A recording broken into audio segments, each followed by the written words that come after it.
Et si vous avez dit que vous avez dit qu'il y a plus qu'à télévision, la chaîne de vérité, vous avez dit que vous avez dit que merci surtout la confiance, vous allez renouveler la quête de la chaîne de vérité, vous continuez à s'abonner massivement pour ne pas rater l'actualité politique, mais aussi Matéa, tout pays, Maïzali, Kolikanambo, Cannabiso, Italie sociale et autre chose. Voilà, et nous allons vraiment dans les Sengoya, Koyambela, Bio, Moussa, Nanzambi, Nanzambi, Kombo ya Fortune Mbala et on a vraiment des tours solo là ma Italie corps du Christ bonzamé mais les mingi ils pour na ko évangéliser ils allaient mission vraiment caractère chrétienne pour que tout le bela makambo Italie bana na nzambe Italie corps du Christ en général mais surtout pour na ko édifier ko fortifier bana nzambe pourquoi parce que le thème na biso ils allaient la foi en son nom la foi en son nom. Donc, j'allais dire que non, j'allais dire que non, la foi en son nom, au nom de Jésus-Christ, peut-être, bon, mais je crois que ça sera ça juste pour nous codifier Binoba Nzambe. Mais avant de commencer cette émission, je dis encore merci à Joël Gonago, chasseur d'images, vous avez mis sur ma caméra. Merci pour l'accordon, au plus ma fouille kuma. Surtout joyeux anniversaire pour tous il a déjà olamuka nayo nana munwa maman na bébé bébé Suzy depuis Chicago motema ya ingénieur Christopher voilà au botami lelo mbotama elamu nzamba bakisela ya ebele longue vie prospérité na onyoso ozali kosala voilà sans plus tarder na pesi mbote na invité na ngam komolelo bonjour frère Fortina. Bonjour maman Joël Kombe. Bonne santé. En tout cas, Nengo Zomona au rythme de Ngolu ça va. Vraiment. Yesu Masia Nzambe ya Lola mukeli ya likolope na se. Mvuluzi. Les véritables mvuluzi. Pour moi pena zala mvuluzi na coin na. Voilà. Daniel Saf mvuluzi azo sauver ba Congolais à la manière des hommes. Voilà. Biso pe siko toza ba mvuluzi o tozo sauver bandeko na kibunzambe siko le véritable mvuluzi l'original source ya ba mvuluzi nyonso voilà. Yende mutazo batelanga na za bien voilà kombo na Jésus-Christ de Nazareth voilà amen mbote na yo Christian Bopati le référendum depuis Paris autorité morale na souhaité le souci ko matanga na motema pour déjà héros déjà ba osala pour les maillots to kitana sito jolia pour na ko fêter joyeux anniversaire maintenant si pe que non cadeau ko buta pe kuna o balie lelo kuna na Chicago e go ya ko to boenana munwa maman na bébé Suzy joyeux anniversaire à motema moi si ingénieur Christopher vraiment bakisa sous ya ebele mwana mboka nzamba luna voilà musana nzambe fois Fortune et non linga congolais musana nzamba na uti Zambie na uti Uganda ouais naza mwana mboka voilà mwana mboka toujours servir nzambe na mboka na biso voilà mwana mboka fois Fortune mbala musana nzambe. C'est vrai que c'est l'équipe, bah sans l'équipe, mais en tant que Congolais, pour nous bien déjà moi en boka, donc la cotition déjà na kata masolo ngo etali mboka na yo procès 100 jours, ndenge les gars na kilisu na yo avant tout côté en évangile.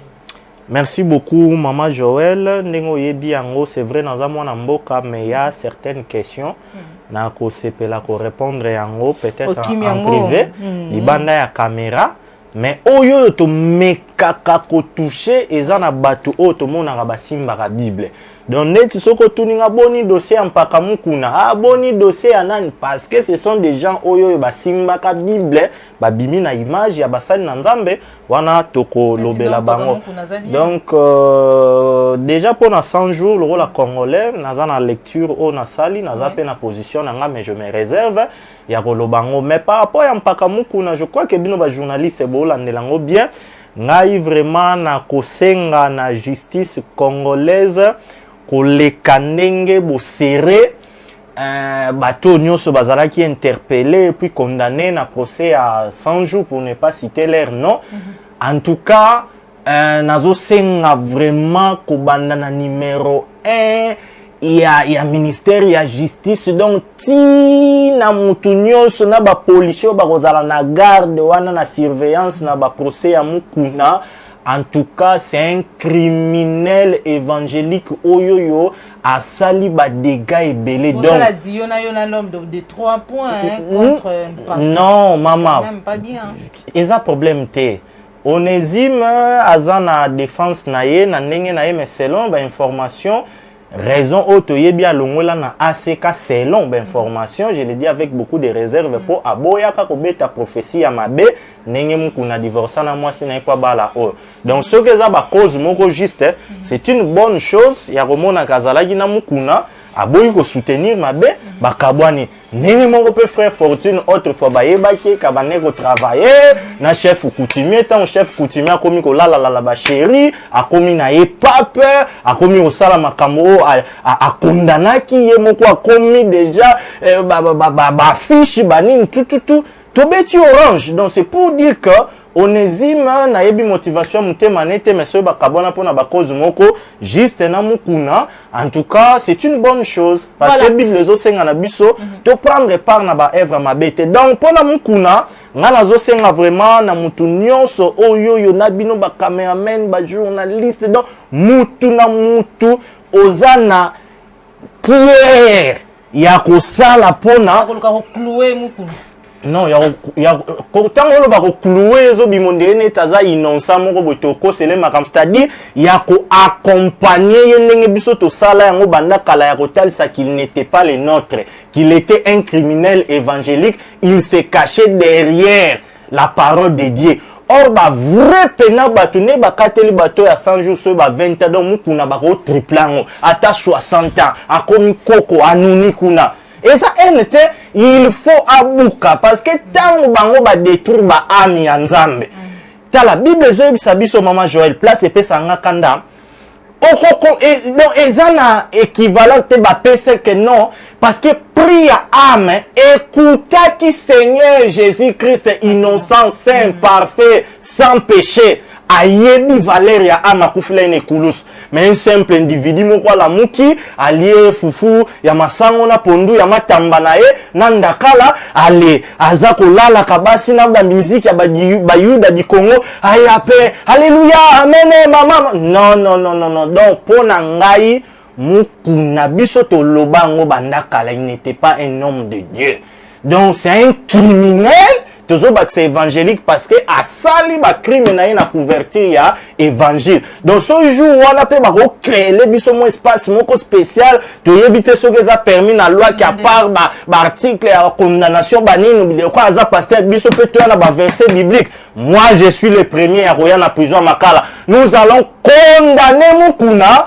à la lumière des écritures qu'il n'est pas serviteur de Dieu et l'état pembuda matai a condamné les sous kolandisama na mibeko na biso wana za muta oyoke la mawate abomi bandeko na biso misusu bakeli felo bakanisa bazo lukanza pourquoi tozolobela lelo thème na biso la foi en son nom parce que batebele basaki na ba foi moko satanique ils ont ba pesi batu ba foi na ba ACK na ba communauté na ba dénomination na ba prophétie satanique ya ben pédit que de fin kacha oyoyo mukuna pa sambi mwasi na eloko alikaya ba kisara kinde yango moni batu ba kutani na Yesu te mama Joël les opesa kanda voilà longonya na justice congolaise bo serré mukuna ya auto motiver bango to conscientiser bango que mukuna c'est un criminel je l'ai dit la télévision azan internet kuna Rolanda oyebi tu conseiller makambuta. Merci beaucoup frère Forti Nomba la wana ezaki réaction na ya donc moi na mboka na makambo ezali koleka na mboka la biso commentaire topé réaction na ye na maitali procès 100 jours et puis arrestation topé procès ya oya kobenga mpaka évêque Pascal Mukuna. Tam na biso mukomo lelo ezali la foi en son nom. Frère Forti ni malobeza na ngamu na pona ko édifier bana nzambi. Merci peuple de Dieu, merci maman Joël pour l'invitation. Nengo bien vraiment zalaki fardeau ya ko communiquer ko évangéliser parce que comme tu le sais biso par la grâce de Dieu tout ça là que fort même ata maman oyate kakanguba tant azolanda frère Fortune azala édifier même professeur à université azala édifier pour maloba na nzambe esengeli et sauver batu nyonso. Alors maman Joël tant toza kolobela sur la foi en son nom, ce n'est pas précisé quelle foi quel nom il faut préciser surtout biso na Congo tozaka bato baloyenge mingi ngana na onimane na oke ko beta Joël Matolo na otole na obimisa ela et ape moi foi moko boy ah penanga na kondima pena ne na osala kopo filet oningana petit tu na ne na ochaye pena litoy arienza desate dans na okangae ba jara ba foi kondima na lingala eza ebele et pourtant to chez la foi en son nom avec point d'interrogation non yango oyoyo toujours le sur la foi et zanani ce n'est pas vraiment un enseignement mais par la grâce de Dieu nous allons toucher moi ba biloko monga mike pona kopé ça penser et pona ko sunga vraiment bandeko na biso toye ko encourager beaucoup plus émission oyoyo zana intention ya bana na nzambe o boza désespéré o boza déçu abattu. Laissez-moi vous dire avant d'entrer que tu commis la deuxième phase. Personnellement, na début ya année oyoyo nzambe alobela kingai kezali année moko il y a relèvement, il y a restauration et puis il y a exposition. Donc yango au monde ça s'est passé na ba différents domaines et puis na ba aspect ebele. Moi na nzambe nyonso ya solo a vivre vraiment wana. Nzambe a kabuli bato ebele, a exposé bato ebele pe o babane ko se minimiser o bato musu pe ba méprisaki et comme siko to comme na deuxième phase o nzamba bani ko restaurer. Restauration nzambe maman Joël te dit ça s'est fait sur tout le plan parce que la Bible nous dit na ozonga na maté na biso na on rappeler pour que bandeko ba kota na penser potoyer lelo ko encourager. La Bible nous dit je souhaite que vous prospérez à tous égards comme prospère l'état de votre âme. C'est-à-dire quand Dieu restaure, il restaure tout sauf rien. Santé, finances, mariage, donc tout sauf rien. Voilà pourquoi nous parlons sur la foi en son nom. Bon, rapidement, terre à terre, peuple de Dieu, définition biblique, il y a foi, et dans Hébreux chapitre 11, verset 1er, la Bible nous dit, la foi est une ferme assurance et une démonstration des choses qu'on ne voit pas. La foi est une ferme assurance des choses qu'on espère, c'est-à-dire tu espères en quelque chose. Parce que tu as cette foi, tu dois démontrer, manifester, rendre visible ce qui était invisible. Donc, à la manière des hommes, la foi est à la capée comparable à la folie. Hein? Parce que dans les vies du boilo, comme on zate. Na quoi, on a bandit déjà au final téléphone, donc, maintenant, tant que sur la foi, en son nom, et vous allez quand même important parce que voilà, bon, bandeko, tu comprendre place vraiment tu as retiré thème nabiso ezali na Acte chapitre 3 verset 16. Bible et biso boy. C'est alléluia. Maman Joël, je sens déjà de bonnes choses. Amen. Dieu est bon. C'est par la foi en son nom que son nom, yoka et tautologité, banda déjà autant. C'est par la foi en son nom. Que par son nom. Et comme combien? Deux fois. Ah bon, on l'a de la biso à Tchekorn. Pour toi, un spécialiste, bali ko décoder, ko la qui sabasine satanique, bango moko ba vina bango dans les ténèbres. Na tchaku tuboy. So ipe ou Matthieu za sine satanique te. To bandi la foi. Donc c'est par la foi en son nom. Que par son nom, Yami Balé, Yotangelanga poto boy bakanga fait une photo occultiste. C'est par la foi en son nom. C'est par la foi en son nom, Yaliboso. Que par son nom, Yami Balé, a raffermi celui que vous voyez et connaissez. C'est par la foi en lui qui a donné à cet homme cette entière guérison en présence de vous. Lui wana pe et ana encore non wana. Voilà. Non wana siko ne photo yeba. Pourquoi les loto yeko betelango c'était la foi en son nom. Alors te comprendre place te tirer passage clé na biso tozo mona eza histoire moko to zongelango. C'est par la foi en son nom que son nom a affermi celui que vous voyez devant vous. donc eza histoire mo ya guérison tozongela ngo souffrir mukena bandeko ba olanda biso to comprendre accent moko esalami awa tant miracle wana eza opéré tomoni atala kumoko tenenge Sankara de Kunta salaka Werason na Wenge maison mère nenge pe azwa adepte na ye o ba komisa pasteur depuis le 30 avril so ya 2016 Didier Mayemba nenge azawana na promotion na marketing ya Mutombo Kalombo, l'homme de Dieu, l'homme à la langue brûlée, l'homme de Ning, l'homme de non awa tomona ba apôtre na ozongela ngo basali nzamba sali miracle par bango mukaka tani wana to ko expliquer ngo parce que za tant to bousculer tant miracle salami baza ko préciser c'est par son nom, c'est par la foi en son nom, c'est par son nom. Donc baza ko insister que za bisote kondima la biso oyo ebikisi mutu wana to chaki yango na kombo na Yesu to kotanga ngo mama Joël. Et puis bazo beta sete ezaka kande na kombo. Alléluia. Eh mama Joël ke mutu o abiki maintenant kombo ngo to comprendre déjà si na lobby kombo na Yesu. Mais mutu mususu tanga royo kaka kombo na Yesu ekokani na kombo anoko na biso ndoki na chef coutumier na biso. Non!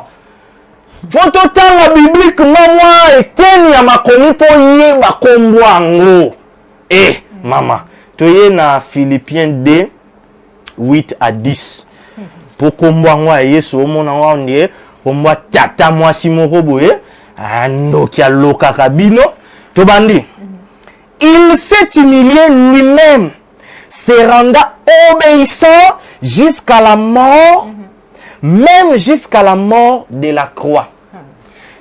Et à la même nuance, mon quoi, azalaki kaka obéissante. Le rôle la frère Fortune boya koufi a kéité. Bah préciser, il était obéissant, soumis, saint, parfait, irréprochable, 100% Dieu. Il a accepté la mort, non seulement kaka mort moko simple, le rôle la badiangenda batata onda basimo kimbang bakena, non. Mort moko ya croix. Et ça peut mort le la disciple na ye mususu te oya boya ki bakunda ye ndenge moko na nkolo na yalo bayi bochanga mutu na se. Mais mort croix ya Christ wana ezalaki ne place oyoyo akendaki pena donc koyindisa. Amen. Hein? Et kulusu wana ya lekaka ndimaki kufa yango esali biso lelo ba guerrier. To lobaka to bangaka libumu na aja mutu te po to yebi to vivre to kufa na Yesu, nous sommes plus que vainqueurs. Mama telelo to ye ko encourager donc mwana nzambe ozolanda nga donc na posa déjà oyeba d'abord passage clé na biso que c'est par la foi en son nom. Ce que kombo awa tu comprends qu'il s'est humilié lui-même en se rendant obéissant jusqu'à la mort, même à la mort de la croix. Donc c'était une mort spéciale, stratégique, prophétique. Et il a changé ma donnée. Parce que si tu as tout bazala ba croyant, ba koufa avaye, bazala kaka na prison na VIP, na séjour de mort na Saint d'Abraham. Liwa ya ye kaka tango ye le rezagi liwa moko simple te ya croix. Eh Maman Joël à rendre bango libre. Amen. Et biso tout lelo en Christ so to kufi. To koma mala moko am na biso na paradis.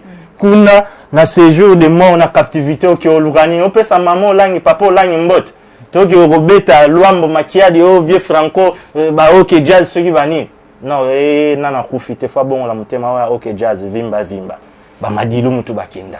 Donc on comprend dans le peuple de Dieu que mort il y a Christ ezaki spécial to lobela ngote mais le roi to lobela photo talisa pour ezate que non maman la biso akufie sili wana te ya yeta wakufi nde masolo ebande parce que tout appelle ici kwa na Yesu boti église église lokola tata onda te église cimetière lokola oya bamukuna te église véritable glorieuse maman makambo lobeze belé meto yeka ko encourager to survoler.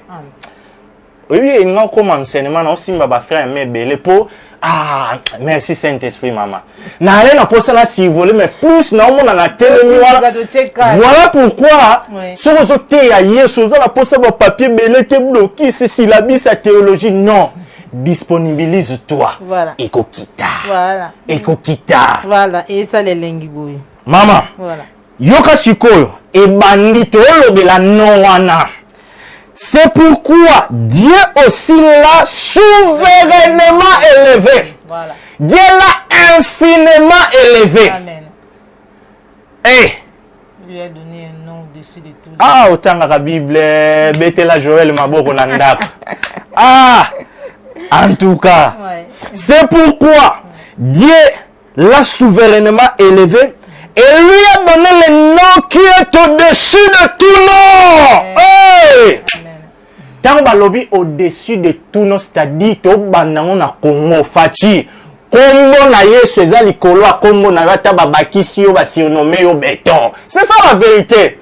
Wow. Avec respect, président Félix Antoine Tshisekedi, aux numéro 1 à Congo. Voilà. Mais tchango na mutu na yo, soko yo bango na rappelé yo. Kombo na Yesu, eza likolo, ya kombo na yo, tata na yo apesa yo. Eza likolo ya kombo ya mutu oyo yo ye ko remplacer. Kabila. Vous comprenez? Parce que bango donc il faut bango pe to rapport ça ba bika. Donc to rappeler bino. Boni yebi beta dame na bino. Kombo na Yesu. C'est déjà ça likola ba président bongo yo Kimbuta. Oh Ngobila. Oh yo ceux qui nan. Donc le côté. Donc il y a même pas décision bo jouera bo yeba bango ke o ko kana. O sala Congolais mabe mais soki na likolo mutu moko aza likolo. Ya nguya nyonso ya bakombo nyonso a permettre te bobeta nzadi ya ngombo lito to bane koteya batu balobaki bana wana bazana nzala bayeko luka mbongo to yaki 2013 2014 2017 bapesa biso 2 ans 3 ans babi bokomona bango ba changer message lelo tozo kende plus de 7 ans de l'équipe déjà si frère ya perfection to défier to dénoncer bamukuna bango wana humilier il est maintenant temps Nzamba bandako élevé ba frère Fortune ba frère Onyoso ba yebina si tout le plan na grâce na finance na tout sauf rien parce que évangile biso tote ezaka te bobo to bondeko ere les pauvres en esprit oui physiquement te en esprit c'est-à-dire au éprouver soif causer le côté au yebi ke mutu akoyi ko tondisa esprit na yo Yenzambe, parce que la Bible nous dit Dieu est esprit. Donc, évangile au bisototé à maman Joël, nous voulons ce que le peuple de Dieu a la béni délivré libre sur tous les plans. Alléluia. Amen. Maintenant, tu comprends que, afin que au nom de Jésus, c'est pourquoi aussi Dieu l'a souverainement élevé et lui a donné le nom qui est au-dessus de tout nom. Alléluia. Afin que au nom de Jésus, tout genou fléchit. Oh, bah si on a opé ça on a béton. Na yoki safa lobi biren koya. Tala véritable biren zali parce que l'Apocalypse Bible les autres ça biso tango azoloba. Alléluia. Na munoko na eza lokola mopanga. Oh ngai. Ngane maestro. Oh ngane na simba secteur. Obisonné to kangama solo na RTNC. Obisonné na ministère soro au lia pau. Ah, il est maintenant temps. Il est maintenant temps. Parce que les lots to yesu koyo ko fumula kombo obino bodngebo mona ngolo ko ba kombo moko ya pampamba. Amen. Afin que au nom de Jésus tout genou fléchira. Ndokini ya famille. Yaza tata kulutu na biso. Yaza nokwa ba papa. Yeso pa lobby. Ngana yebi ndoki moko. Yaza laga. Sera intimidé ba petit na. Si je dis seulement on va vous enterrer tous. Na ba tata me bimba plus de 65 ans. Yinga fum. Mais est-ce qu'on aime ta sugi saraye? Petit moko loko la fortune. Tijou mususa yebi sanga yo pesa nga sumbote na yote. Nana zela kaye na carré na nga joua kolobaka que non si tu dis seulement un seul mot on va t'enterrer tout ce jour en opening aux alapena donc ils allons la remix pena ya Mont Carmel donc moto pena ou tali connaît ko consommer pour nzambe fois ça la quelque chose type wana comprendre kaze loroté amen non tala na ina ibsa mwana nzambe moko na famille place aux ali na musala place aux ali okoko zala ka victime ya bamba shute il y a ba grippe, il y a ba maladie moko bizarre, ozana yoka ka zololo ndoki moko aye e gogo. Mususa ye mbata, okomi lokola bazo salo katapule, lokola mikata masango. Non. C'est que tu n'as pas ces noms-là. Voilà pourquoi les lots. Parce que dans Jean chapitre 1er, la Bible nous dit, elle a donné le pouvoir. Les noms-là, c'est la parole. Il y a un autre côté, la parole, wana et salama kinzoto. Et il y a qui kofanda. Nanzela ya mwasi marié wana Yesu. Maman, oh j'aime la parole. Oh, afin qu'au nom de Jésus, tous genoux fléchissent dans le ciel, sur la terre et sous la terre. Yango moni ne bandeli totanga ki to moni ke liwa na ezaleka liwa simple te ya croix. Na yebisa ki ke tangwa kitaki na se a délivrer ba croyant ou même bazalaka avant ye physiquement. Donc yango mona siko etani sabiso ke kombo na Yesu eza likolo ya ba kombo nyonso na likolo. C'est-à-dire ko banda na ba ange, oye na mukili oyo ko banda na pape, oya bimaro roi numéro 1. Kombo na Yesu eza likolo. Oye na monde invisible ya bandoki. Kombo na Yesu eza likolo. Okitiango isusu spirituellement na séjour de mort tout en enfer. Amen. Ezaka kalikolo. Au nom de Jésus. Ezaka kalikolo. Yoka. Afin qu'au nom de Jésus, tous genoux fléchissent, afin qu'au nom de Jésus, tous genoux fléchissent dans les cieux, sur la terre et sous la terre. Et que toute langue confesse que Jésus-Christ est Seigneur et à la gloire de Dieu le Père. Tozo gagné ta maman Joël Makambo Loba eza ebele. To comprendre yango que kombo wana eza kombo na Yesu. Tozo ngi na Acte chapitre 3. Parce que nous voulons donner une pensée biblique pour bousculer la foi, pour encourager. Toi on a pour ça ba chrétien moko non, toi on a pour ça ba vrai disciple. Et tout le monde a le boko na nzambe. Dans Acte chapitre 3 verset 1 à 9, Pierre et Jean montaient ensemble au temple à l'heure de la prière. C'était la 9e heure.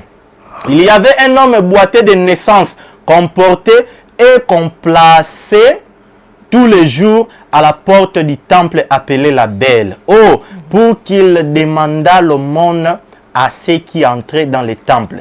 Cet homme, voyant Pierre et Jean qui allaient y entrer, leur demanda l'aumône. Pierre de même que Jean fixa. Il y aura une nuance on a verset 4 malam bande kobozo landa. Boyo kamalam verset 4. Pierre de même que Jean fixa les yeux au pluriel sur lui et regarde-nous et dit regarde-nous. Yoga siko et il les regardait attentivement. Pardon. La Bible nous dit, il les regardait attentivement, s'attendant à recevoir d'eux quelque chose.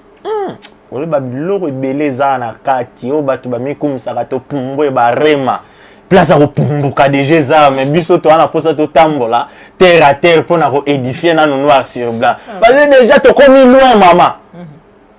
Alors, Pierre lui dit, kuna ezaki bango mibale ba osala makambo en commun, mais siko awa Pierre lui dit, je n'ai ni argent ni or.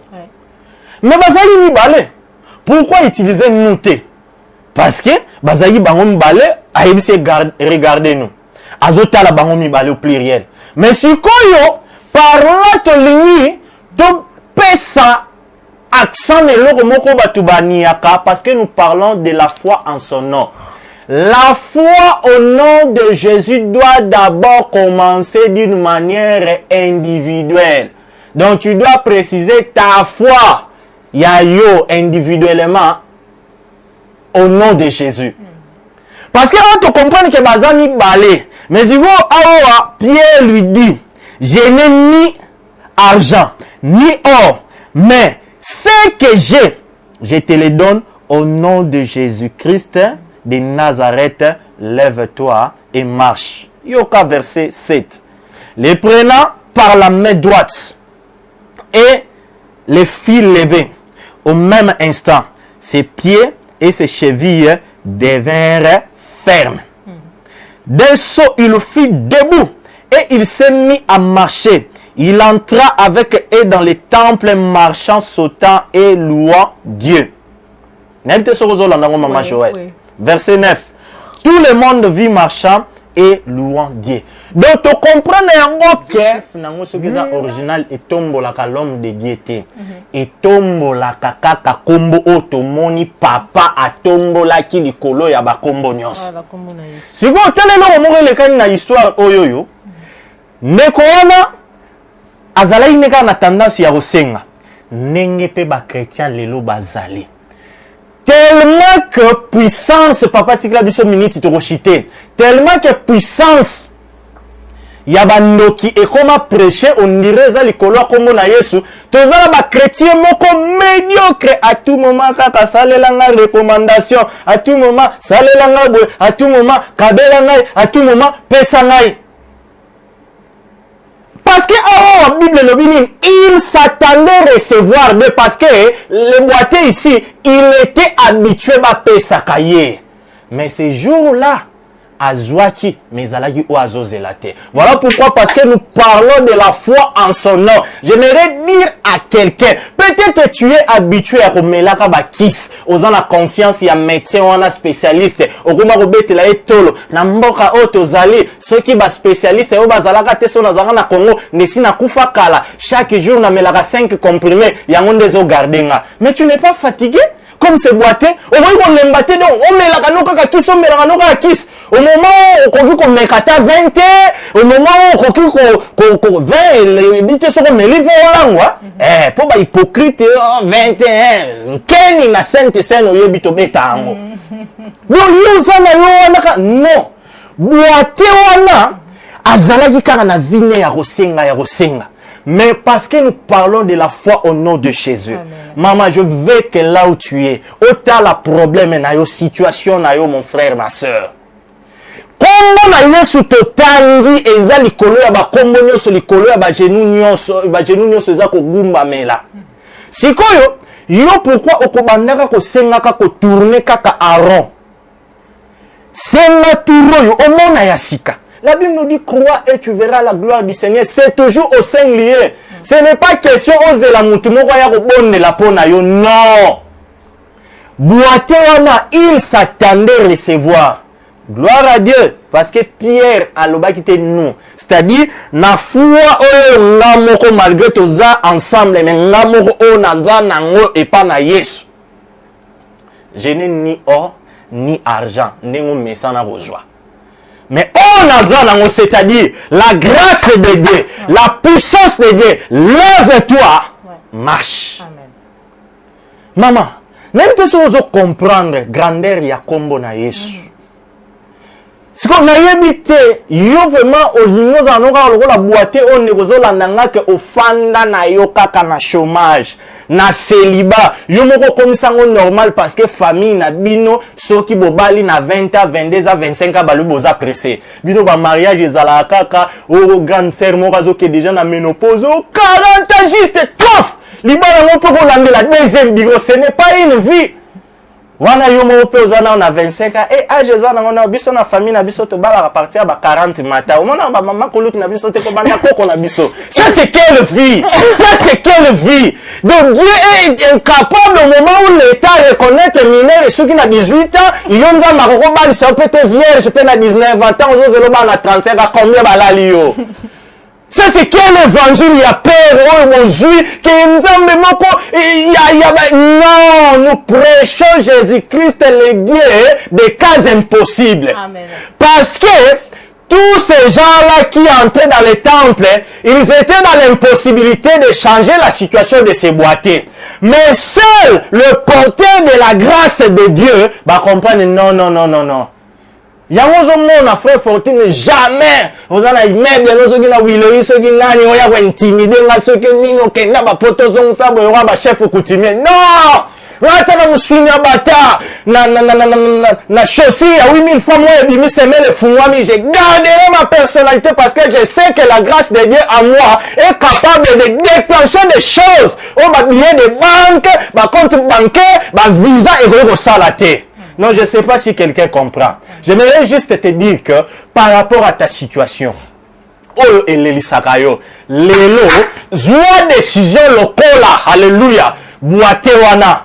Ya koloba que je suis fatigué ya kosenga kaka. Na na posa même balobango oya salite aliate nga moko na tambola.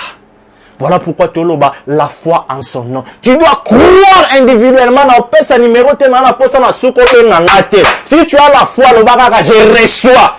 Et au monde en kemonanza, mais ce n'est pas moi, maman, c'est la parole.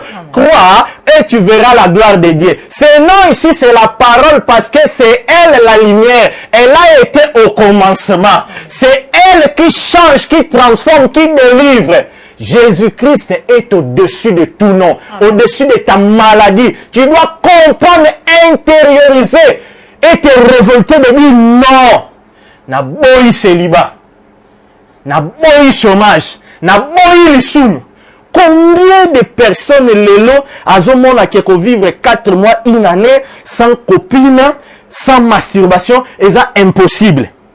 Oui, et ça impossible parce que par rapport à Yoka, le rôle bozala mal nourri, na ba pasteur impudique, le rôle ba chef coutumier, ba hypocrite, le rôle ba mukuna, m'a communiqué bino vite. Mais moi je te dis, parce que la Bible condamne que les impudiques n'hériteront pas le royaume des cieux. Si aujourd'hui tu t'agenouilles, tu implores la grâce du Seigneur, Père, mon corps et le temple du Saint-Esprit, c'est la parole de Dieu. Je refuse l'impudicité, la masturbation au nom de Jésus. Dieu est capable du haut de son trône parce que tu t'appuies sur le nom de Jésus qui a accepté de mourir à la croix. Il était saint. Ce nom-là te donnera la force de marcher dans la sanctification. Non, frère. Dieu ne peut pas te restaurer, te lever, te justifier, t'honorer dans le péché. Voilà pourquoi il faut avoir la foi. Au nom de Jésus, je me suis séparé avec le péché. Je ne sais pas si quelqu'un comprend. Il y a beaucoup de choses à dire. Nous allons finir très bientôt. Nous allons prier, Maman Joël, parce que Dieu est bon. Jean chapitre 5, versets 1 à 10. Oh, alléluia. Jean chapitre 5. Papa, tikila biso quelques minutes, s'il vous plaît. Pour ça, la mission, na ba politicien, bazo bundela Congo, mais ba vie à Batou, spirituellement, ils ont changé. Jean chapitre 5. Malobananza, mais Maman Joël et Bimarapamba te. Voilà pourquoi si vous avez des missions, vous avez des hôpital et tindela et lien. Tu n'as pas besoin de m'appeler. C'est le nom que nous sommes venus élever et coopérer. Et ça déjà coopéré en désordre. Oui. 5. 1 à 10. Après cela, il y eut une fête des Juifs et Jésus monta à Jérusalem. Or, à Jérusalem, près de la porte des brebis, il y a une piscine, alléluia, qui s'appelait en hébreu Bethesda, et qui a 5 portiques. Sous ces portiques étaient couchés un grand nombre de malades, des aveugles, des boiteux et des paralytiques, qui attendaient le mouvement de l'eau. Alléluia.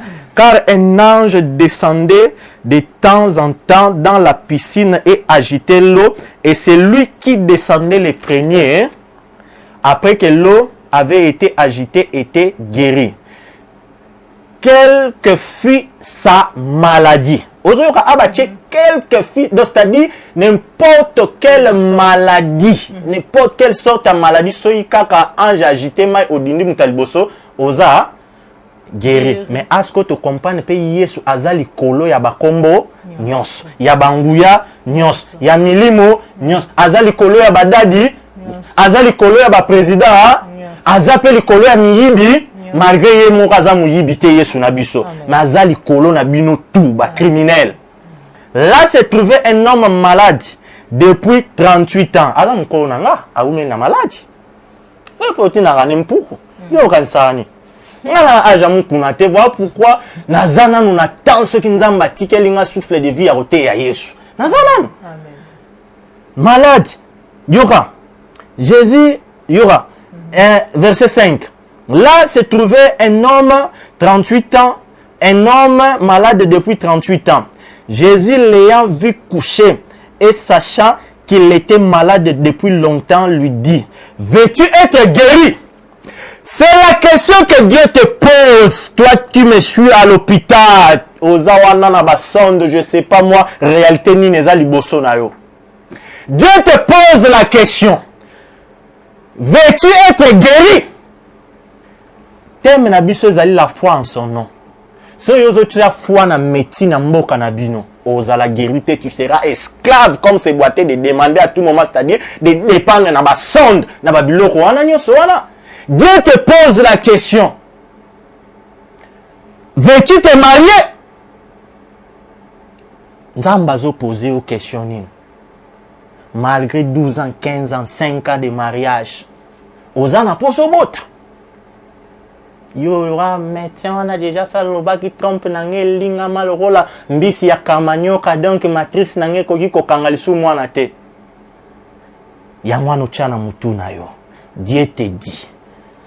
Olingi ba triplé, réponds. Si tu manifestes la foi en son nom, elle est là disponible, la parole. Amen. Pour opérer des surnaturels dans ta vie. Veux-tu être guéri? Les malades lui répondit. Waneza réponse à la Congolais. Seigneur, je n'ai personne pour me jeter dans l'eau. Yebisangana. Papa, bino bozana si ma caméra. Batunio. Olinyo bika. Ye azo répondre na question mususu. Abinini. La réponse à mon candidat tanga. Tanga sur verset 5. Oh mutu andenge nini 38 ans batunio. Veux-tu être guéri azolo banin? Les malades lui répondaient, Seigneur, je n'ai personne pour me jeter. Yebisanga maman. Voilà sa réponse. Batunio. Ah non. Yesu ayi mutu ya munene. So inga nazalaka Yesu nde batunsu bazwa bambata. Yo batunio question moko simple. Veux-tu être guéri?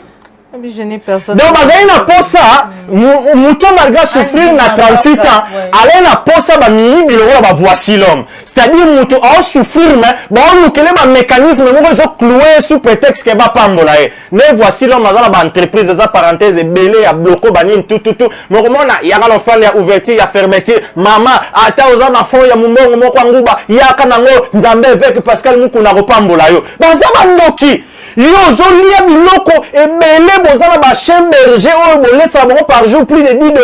Mais maman azana fond école ngou beza combien? Moins de $3 aya ko semer. Ezande ndenge boité oyo ceux qui malade oyo à 38 ans ayi le roi ba chrétien congolais. Tant to yebisa bango bobima baza basala nzambe te baza bandoki baza ba miyibi te ne juge point biso nani boy tozo kende veille à traverser sur traverser nani oza wana chemin.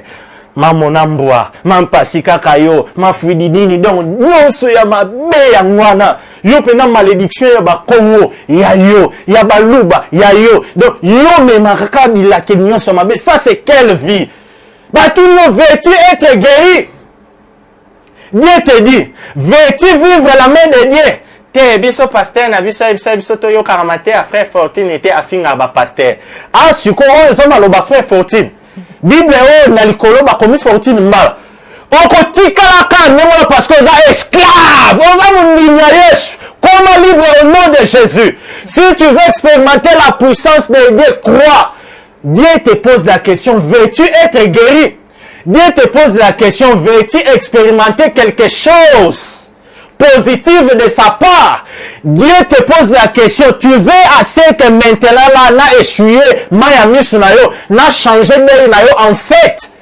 Ma lamentation nayo est comme ma action de grâce, ma cri de joie. Na écoute, on a sepelé la mutu moko loba na Bible. Seigneur, tu le sais. Je crois Esaïe. Tant à tout qui est fils de l'homme, est-ce que ces eaux pourront-ils reprendre cher? Seigneur, tu le sais. Là au moins, on responsabilise yemo. Mais si on yoka, si on a dit qu'ils zengent ba loba na fingi. Est-ce que mutu abo epena mutu n'est pas normal? Bon, je comprends tant sous passe et avec la. Veux-tu être guéri? Et ça peut s'en camna on a ligne sur autant maté. Seigneur, je n'ai personne pour me jeter dans l'eau. Donc abandi le roi tout le monde n'a pas ça basale qui dans abandi sur expliquer. Ah non. Na kiti parce que mutuana comprenait mais nous avons la révélation. Yangwana toi sous na posa ba gauche droite était. Veux-tu être guéri? Seigneur, je n'ai personne. Soyez mutuana abandi repère cette explication. Wana zaki nini rivière te papa yoka ezalaki piscine. Oh Yesu aloba na la femme samaritaine nino azalaika na système à souffrance wana goyaka ka tout moment na prière à Jacob. L'eau, non, si tu savais, c'est lui qui te demandait yonde mutonga ko senganga mai. Parce que l'eau que je te donnerai deviendra en toi une source d'eau vive qui jaillira jusqu'à la vie éternelle. Donc sikoyo awa boite oyoyo na place à se limiter na guérison à piscine nzokane akutanaki na ebalaye moko incarné na forme humaine. Amen. La source de toutes choses, le véritable créateur. Voilà pourquoi Dieu n'était pas obligé à zela li sous piscine. Aïbse Garao. Prends-toi, lève-toi, marche. Tawa telemi, batu bazaki peme, lelo le jour ya saba, nenye moko pe batu musundenga zana zotala.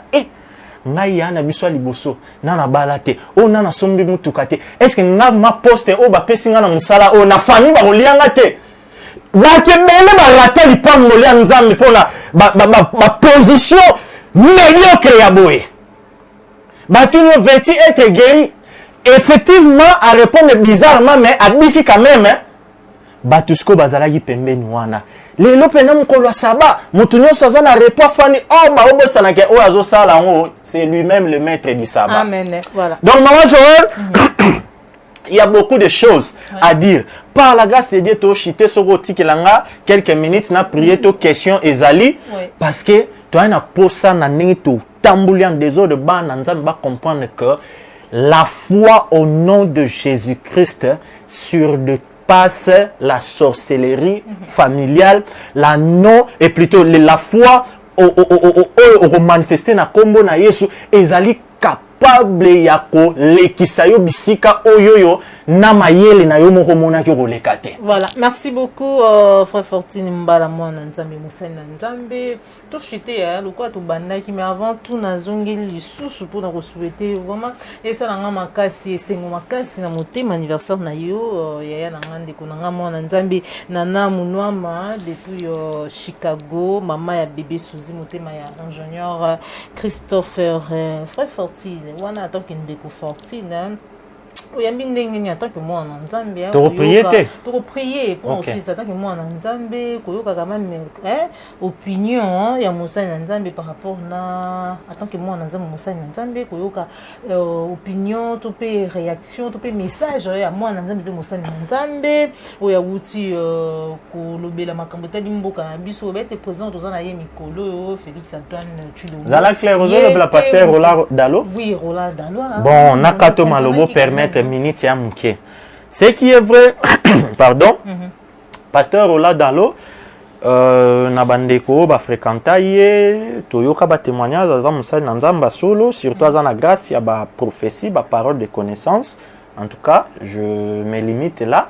Mais en ce qui concerne la question na yo clairement, bon, aza libre, aza congolais, n'a été sur le bac en tant que prophète, en tant que citoyen congolais, ça n'engage que lui, mais sinon, à la manière des hommes, moi je me réserve vers le bar Makambo Boye, mais Félix Azala na volonté en Zambé ou pas, quand la destruction, oyo eleki na mboka na biso, c'est pratiquement impossible na mandat oyo quelque chose de positif et ça m'a vraiment na ndenge moya malamu parce que tant tolo ba flair d'âge et le moya osaka na ngote c'est-à-dire photo mona ba standing pena ba États-Unis ba nini ba mboka o to efanda Congo etonda ba fulu partout miibi à tout moment donc faut bandana ko travailler mentalité bato c'est possible to éviter so ezala ki prophétie to analyse na ye mais ngana o condamner kaka avant banda même koloba babiloko en égard ya président Otozana normalement étant père parce que mutaboti ba Tom c'est ba Philadelphie on a c'est ba pasteur Ken il fallait banda nan ko condamner peu publiquement pasteur Ken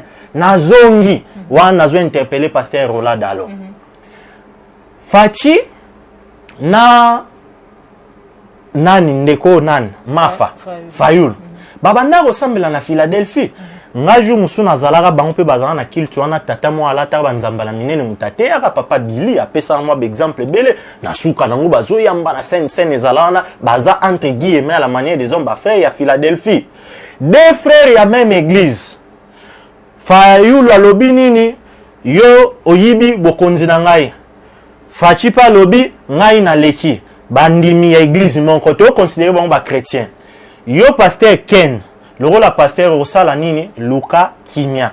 mais bango le roi ba pasteur profiteur le rôle ba moni que non fayulu bokonze pesa meliete na ndenge mukili eza ko pesa ba bondeli pona fachi pasteur Roland Dalo na yebite soka en privé condamné yango to approuver yango menga na osenga na ye apesa pe positionner na place ya nan kolobele loko mututu a rosa la pe lecture na ye deux frères ya même église moko azolelo yibi pouvoir na ngai mais pasteur Ken na collège ba pasteur musu ba bonneli pona fachi fayulu aza na frère église na bino azolela alors yebisanga ke bomona nkembo na nzambe pour être juste so bozomona ngo clarté bo se retirer bo tiki bango na basa makambo na bango otei oyo koto yo yibaki bokonza muninga te yo peni te bo recommander bango na grâce à nzambe bo sukoni maboko mais tango bo approuver fachi au moment où frère église na bino fayulu wana bandimi ya Philadelphie nyonso ba oyina ngai est-ce naza contre fachi to naza pour fachi eza analyse na loba te voilà. Donc, on a une interpellation pour le pasteur Roland Dalo. Donc, c'est vrai, on peut ça, bah, indépendance. Bravo, l'autre sala, bah, te belé, non, bah, sala, on te pour l'église, bravo. Mais, bah, ça, bana, landela. Et l'autre, on a ngati, le rôle à Moussal Nanzambe. Jamais n'a koki, ko gérer, bah, fidèle, ndengwana. Parce que, Fayoul, nama, fana Philadelphie, bah, ça, bah, fidèle. Muninga zo lelo yinde loko na ngai bino motiki muninga mai na miso bobondeli pona mususu wana za justice alobela na ken po ba bêtise wana okitela batom sina ba mususu pe voilà tokomi na suka ya émission na biso mokolo mwa lelo merci beaucoup Moussa Nzambe frère Fortune pour na ko édifier pour réconforter pour encourager ba Nzambo ba la biso mokolo mwa lelo to aussi ça la prière je rappelle que thème na biso mokolo mwa lelo ezalaki bongo la foi en son nom, la foi au nom de Jésus-Christ, c'est la foi et qui vraiment ko bongo di samakambe belé na kati ya bomo ya mwana na Nzambe et seigneur na biso lengo toyoki ko tia vraiment elikia na kombo na Nzambe pourquoi parce que kombo na yende ezali likolo ya nyonso ezali likolo ya ba maladie na biso ya ba inquiétude na biso ya ba souci na biso ya ba problème na biso kombo na Yesu ezali likolo ya kombo ya badadi il y a parents na biso il y a mobali na yo il y a mwasi na yo et voilà c'était vraiment yango singile ki to sur la bino lilo merci na cordon puis mafuku merci na Joël Gonagoz aux hommes qui sont ma caméra merci na Popo la Yombe merci na Christian Bopati les référendums depuis Paris et joyeux anniversaire Salangi Sengokandi na loba nana munoa mais maman bébé Suzy depuis Chicago motema ya ingénieur Christopher frère Fortune merci pour nous répondre à l'invitation merci maman Joël pour finir malobeza na ngambu na yo et puis te clôturer la prière. Père éternel Jésus-Christ de Nazareth oza fidèle yo oza kotinda maloba na yo pe maloba na yo eza kokangola tala prise ya conscience oyo esalami révolte oyo eza komata na motema ya ndeko na ngai nyonso oyo alandi émission oyo tika ete epesamela ye kolandisama kondima na ye Seigneur yo moto yebi nombre ya bamaladi nyonso oyo bazolanda video oyo Seigneur biso tokoleka grâce na yo maloba na yo onction na yo Père ekoleka jamais. Voilà pourquoi Jésus-Christ de Nazareth tomoni na exemple o mi balé Seigneur yo osalaki au-delà ya entendement ya bato. Père éternel, je te prie spécialement pour cette émission Père. Mouton nyonso à s'attendre na quelque chose de ta part Père et peut s'améliorer d'une manière spéciale et extraordinaire pour que atata la ete yeso ozali nzambe ya ba surnaturel ozali nzambe oyo ozali likolo ya ba cas impossible. Père éternel, au-delà de nos faibles mots, nous élevons dans cette émission le nom de Jésus-Christ qui est au-dessus de toute domination. Voilà pourquoi, Père, je déclare que pouvoir nous sur l'isumu oyo ebandaki ko retenir peuple na yo na captivité atambola lokolo moko na kati moko libanda na kombo na Yesu na ye ko briser ba chaîne nyonso ya iniquité oyo kokai kosala ete bazala ba chrétien médiocre ba chrétien charnel. Que ta grâce, que ta puissance, que l'onction de la sainteté, Père, accompagne ton peuple. Je te prie spécialement, Père éternel, pour na basi nyonso o bazana posa ko bota o ya manifester foi Père asimbi libumu na Yesu Masia. Toi tu connais réellement de quoi le corps est formé, Père. Pambola bango na bana batato la monene na yo, visitation divine na yo Père, et traverser ma partie nyonso ya nzoto na kombo na Yesu. Oza nzambe oyo okosaka te, ozali papa na biso oyo tambolaki na bantoba, ozali pe oyo biso tozali ko invoquer. Tu t'es révélé, alléluia, à Moïse, je suis. Et voilà pourquoi le prophète ne pouvait pas voir autre chose, Esaïe. Il a juste confirmé que tu es Emmanuel. Étant venu ici sur la terre, on lui dit, je ne vous laisserai pas comme des orphelins. Tu es avec nous au travers de ton esprit. Et ta parole nous dit que Dieu est esprit. Père, tu es le même hier, aujourd'hui et éternellement. Tu dois croire que puissance na yo, kondo na yo et opéra kaka dans le passé. Tu es présent, Père, que ta grâce accompagne ton peuple. Au nom puissant de Jésus, je leur déclare béni, prospère. Au nom glorieux de Jésus-Christ de Nazareth. Père, merci pour des surnaturels que tu opères. Merci pour des nouvelles actions de grâce. Nos bien-aimés vont témoigner partout où ils se retrouvent la grandeur de la puissance de ton nom qui est au-dessus de tout nom. Reçois l'honneur, la puissance avec foi et assurance par ton nom glorieux Jésus-Christ de Nazareth. Nous avons ainsi prié. Amen. Amen.